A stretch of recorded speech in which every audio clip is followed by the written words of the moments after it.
Hello everyone, welcome back to Baldur's Gate 3 Overexplained.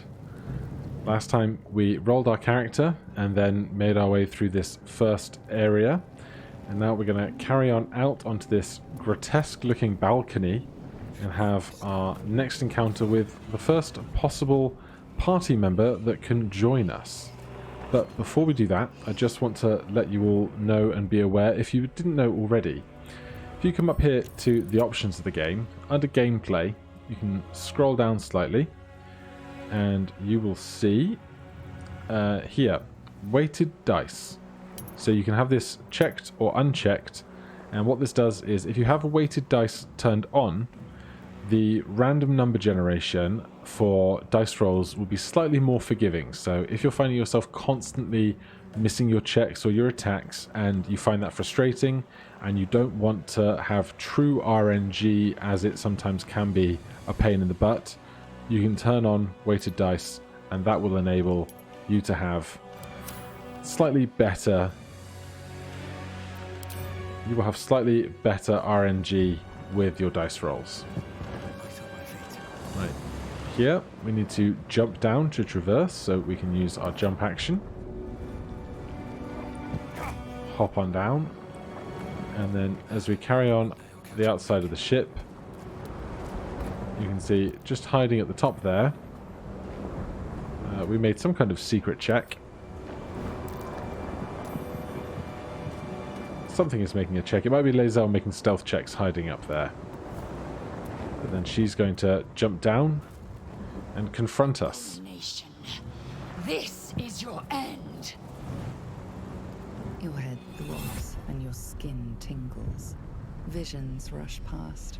A dragon's wing, a silver sword, and a flash of your face seen through the strange woman's eyes. Oh, my head.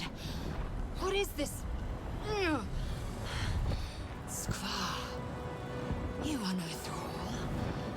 Blackith blesses me this day. Together, we might survive. Imps block the path forward. You will assist me in destroying them. We must reach the helm before we transform. Right, we will press on. First, we exterminate the imps. Then we find the helm and take control of the ship. We will address the matter of a cure for this infection once we reach the material plane. So, this is our first playable companion. This is Lae'zel. Lae'zel is a level 1 Githyanki fighter. And now if we press I and go to our inventories, you'll see that we have each inventory slot available for each party member. And then if we double click on their portrait, anywhere that you find it, you can swap to other characters. If we press N, we can go to her character sheet here. You'll see that she's currently equipped with Githyanki half plate. This is a good time to mention armor. So there are basically 4 types of armor in the game. There is unarmored, or natural armor if it's a foe, light armor, medium armor, and heavy armor. Whether or not you can use any of these particular pieces of equipment depends on whether you are proficient with those armor types. So on Lae'zel's character sheet here, we can come over to the right hand side, and you'll see here we have a class feature of level 1 fighter. If we expand that out, we can see that we have strength save throw proficiency, constitution saving throw proficiency, light armor proficiency, medium armor proficiency, heavy armor proficiency, shield proficiency, simple weapons, and martial weapon proficiently. So Lae'zel is able to wear Githyanki half-plate because she is proficient in this type of armor. So that's going to increase her armor class, make her harder to hit. Whereas our sorcerer over here is not proficient in armor, so is simply wearing regular clothes. We can also see that she has her selection of skills down at the bottom. If we pull up the selection of skills with K for kilo, you can see we have actions that are related to the weapons that we have equipped. Because we are proficient with those weapons, we get a selection of extra abilities. So, for example, because we're holding a greatsword, we can lacerate. This does 1d10 plus 3 damage, and has a chance to inflict bleeding. Slash an enemy and deal 1d10 plus 3 slashing damage and possibly inflict bleeding. That is a constitution save on their part, so we make a melee attack, and then when we hit them, they make a constitution saving throw. We can use this once per short rest. So down here, we can kind of separate our skills. So we have our weapon skills. This is our Githyanki Psionic Mage Hand. This is a Githyanki feature that lets them know the Mage Hand cantrip. We also have Pommel Strike. That is another feature of our weapon attacks. But that is a bonus action rather than being a full action. So as a bonus action, you make a non-lethal attack to an enemy, dealing 3 bludgeoning damage and possibly dazing them. And then lastly, we have the Second Wind ability. This is another bonus action. Draw on your stamina to protect yourself. You regain 1d10 plus 1 hit points. So I believe that's 1d10 plus your fighter level. This also recharges on a short rest. So, now that we've checked out Lae'zel, we can worry about how we're going to fight these imps. The first thing we're going to want to do is try and approach them without being seen, and this is going to have several benefits. At the moment, the sorcerer and the fighter are chained together. They are currently linked, so as we run around as a grouped party. Now, sometimes you might want to scout ahead with somebody alone, or maybe you're traversing some fire and only one of your heroes is resistant to fire damage.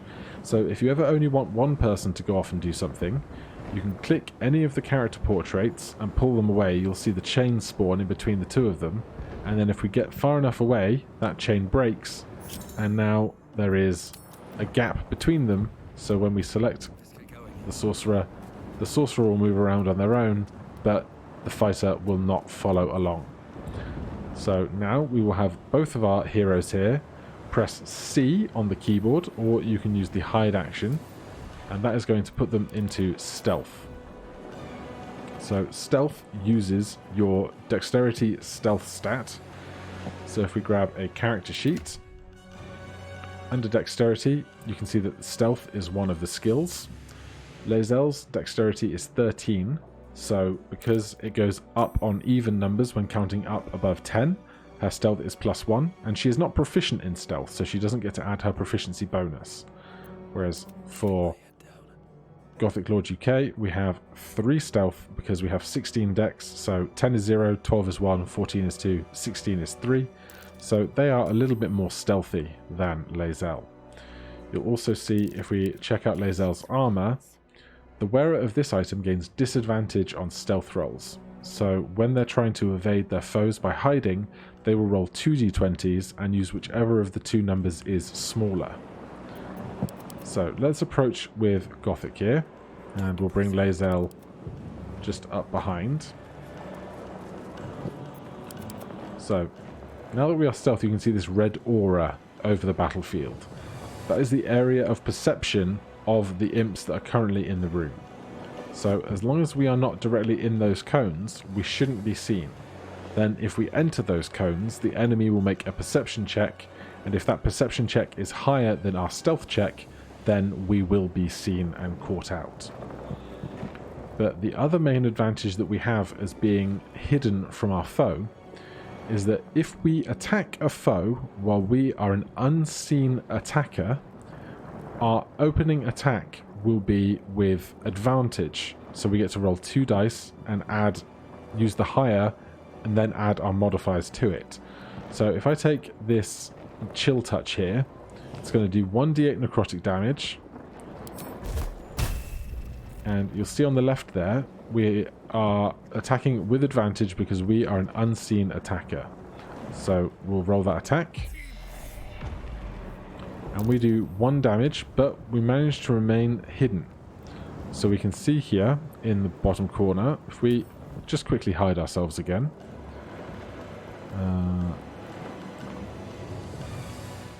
Alright, we have been seen. So, as we've been seen, we have rolled initiative. So we are all now acting initiative, apart from Lae'zel, who is still hidden. But I just wanted to find the attack we made.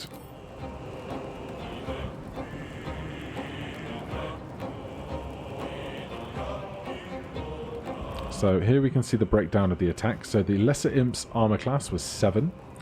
Our attack roll was 11. We rolled 1d20 at advantage. So we rolled the d20 twice and we picked the higher, which was the number 11. We added our proficiency, which was 2, and our charisma modifier, which is 3, for an attack of 16. 16 is higher than the Lesser Imp's armor class of 7. Also note that if we had rolled exactly 7, then meets it, beats it. So if we meet the armor class of 7, we would still hit. Then we rolled 1d8 damage, and we rolled 1 on that d8. So now we are in combat. At least we are with our sorcerer. The imps are currently in combat, but Lae'zel is not, because she has not joined the fight yet. The other thing that's very important to note here is, because the game's being kind to us at this moment, even though they did technically discover us, the imps all have the surprised condition. So whilst they are surprised, they cannot take actions or reactions. So they are not going to attack us on this opening orbit through the rotation of initiative. So before we have Gothic take an attack here, we'll move Lae'zel in, and because she's not in the cone yet, we can select her ranged attack with her short bow. Now she's not going to be as good with her short bow, but we are still going to be able to attack with advantage. And we do 4 damage, and now she has been rolled into the initiative. So she is later in the initiative than Gothic Lord GK is, but because she joined after the initial roll, she won't take a turn now until the next full orbit passes. So, Gothic's going to take an action. I think we will attack with a firebolt this time. So we no longer have advantage on our attack because we have been seen, but we had a very good chance of hitting them. So we get 10 XP for killing the creature, and we can use up to 30 feet of movement speed to progress in and be ready to strike on our next turn. So we click end turn here. The Lesser Imp skips their turn. Lae'zel skips their turn because they took a late action getting into the initiative. The other Lesser Imp took their turn passing because they too were surprised, and now we're back to Gothic again. So we're going to climb up on this ledge. Vertical climbing distance doesn't impact our speed currently in the game. You just need to use your lateral distance to calculate how much how much of your movement speed you've used. But from here, we are able to attack our foes again. You'll see when I attack this, when I click this spell to attack, it says range of 60 feet, and you can actually see that range marked by the white border that appears around us. So we can attack the Lesser Imp here for a 95% chance, but we can also attack the one down there, and it says 95% chance for both. But you'll see on the left-hand side of the screen there, we actually receive a +2 bonus to our roll because we are attacking from high ground, so we're more likely to make this attack. And we hit, and we do 2 damage on our d10 of fire damage, and we will end our turn.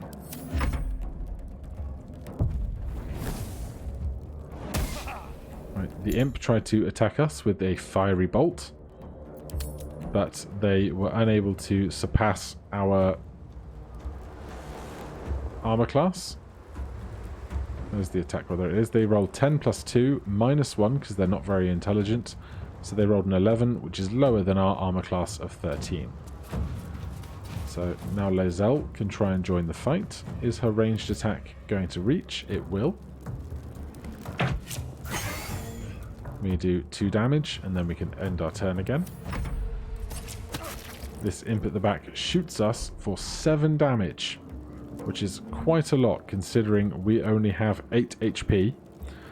So we're going to want to heal very shortly, but I think we should be able to finish this fight before the need to do that. So we're up again. This guy has 4 HP, this guy also has 4, so we will just attack with our firebolt. And we get a critical miss. So what that means is when you make an attack roll or a skill check in Baldur's Gate 3, if you roll a 1, you will fail. But equally, if you roll a 20, you will always succeed. And if you succeed with a 20 on an attack roll, that is before your modifiers, if you roll a 20, all of the dice that you will roll for that attack, you'll roll twice. So you'll do nearly twice as much potential damage. So we are having some problems here. What we can do is try and finish this fight with Lae'zel, and then they will get Gothic up. Or we can use a bonus action here to consume one of our potions, and that will give us 2d4 plus 2 healing. So let's do that. We get 9 HP back. We are back now at our cap of 8. That one there, again, badly tries to throw some fire at us. We aren't quite able to close the gap yet and start attacking with our sword, so we will shoot again. We do 5 damage, slaying our foe. Then it's Gothic again. We'll try our firebolt once more. And now that imp has died as well. You prove surprisingly adequate. So I've paired the two together. We can climb down. Lae'zel's going to follow us around the long way. So all of the corpses that have fallen can be looted. So this one doesn't have anything, but I think this one has that small crossbow. A light crossbow. These intellect devourers I don't think have anything on their persons. But there is some incinerated mind flayers here at the back. We're going to go the very long way around to try and loot them. We get a potion of speed. This gains haste for 3 turns. Whilst we are benefiting from haste, we get 2 actions per turn rather than 1. However, after the 3 turns of that benefit, we will become lethargic for 1 turn and be unable to do anything. There is this kind of area at the back here, but there's nothing that I'm aware of to benefit from over there. And then, if we were still injured from our fight, we could come over to the restoration pod and get a full heal before progressing. Now, here on the map, you can see that there are some other creatures around us, but they are not here. That is because they are above us in 3D space. So if we climb up here, and get a short cinematic, so I rehydrate.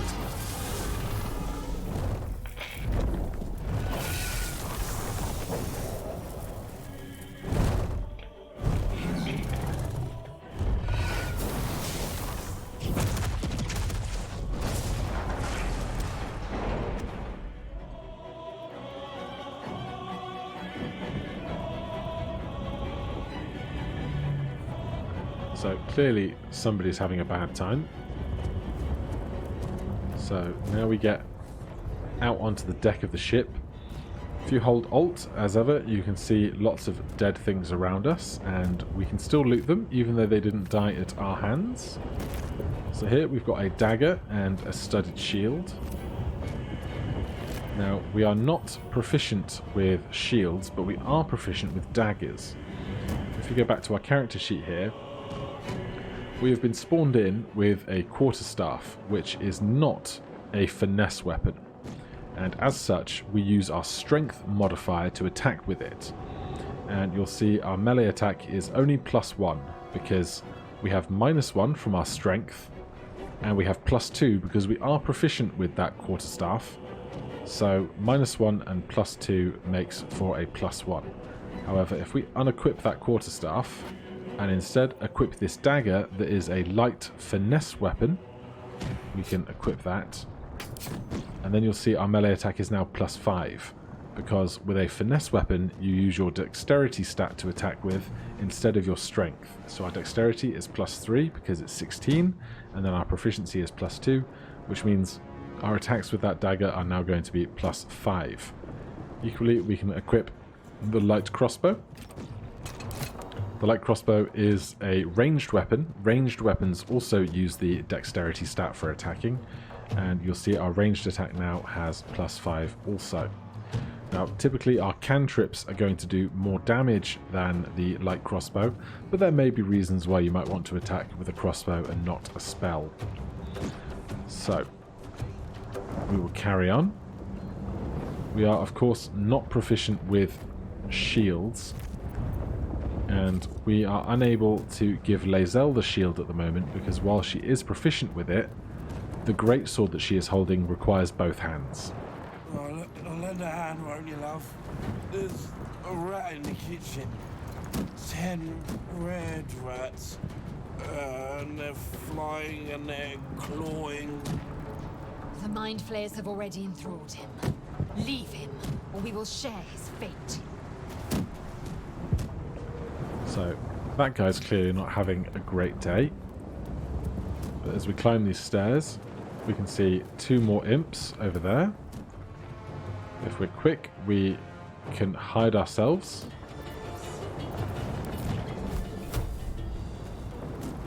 And catch them by surprise. That one dies immediately as it had fewer hit points than our attack. But then the other one gets involved with us. And that one falls just as quickly. So here we find a bronze necklace. This is not going to have any magical properties, but we can sell it for 40 gold or thereabouts, because prices with traders will change depending on your reputation and your charisma score. We are not proficient with hand axes, but we can always sell that later. And here there is a battle axe. Lae'zel would probably be a better fit for that. So we currently have... oh, we have a long sword, in fact. I thought we had a great sword. So a long sword, you'll see, is statted with the versatile option. So if we don't equip anything in our offhand, we will equip the longsword with 2 hands and it will do 1d10 slashing damage. However, if we give this to Lae'zel, we can equip the shield in her other hand, and then we can see sword in right hand, shield in left, and now her armor class is increased to 18 because she's wearing that shield. So she's going to be much harder for our foes to hit. I'm a bit peaked, Mum. I think I'll go to bed early. Another lad having a bad time. Over here, there's another dead thrall. We take 4 gold from them. Now, you'll want to try and avoid the fire surfaces because they will inflict 1d4 fire damage per turn that you stand in them. But you can simply navigate around their perimeters. And then we go up this strange corridor, at the end of which we find a mucus membrane. So oftentimes you will find in the environment things that are not just average bits of tat like tables and chairs, but they will actually have hit points and you can attack them, whether that's with a blade or a spell or an arrow. And so these can open up other directions for you to progress through quests or ways to change the state of the battlefield. So always look out for things that you can interact with. Got a long road ahead. Let's get our sorcerer before we approach this table here. Back! Touch nothing without knowing its purpose. So here we have a console. There's some sigils at the top and some buttons beneath them. So we can try looking at the sigils. Unleash. So we do an Arcana check there to see if we can figure out what the magical meaning of these things are. Can't read the script. Annihilate. Let's annihilate. Alright. Those cultists should not be a problem for us anymore. They have some gold in their pockets. I will relieve them of that.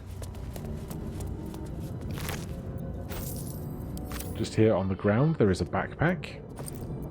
Let's take that gold and malachite, which is a precious stone we can sell later. And then here we can see a pod with somebody panicking, even if we can't see the rendered person inside of it.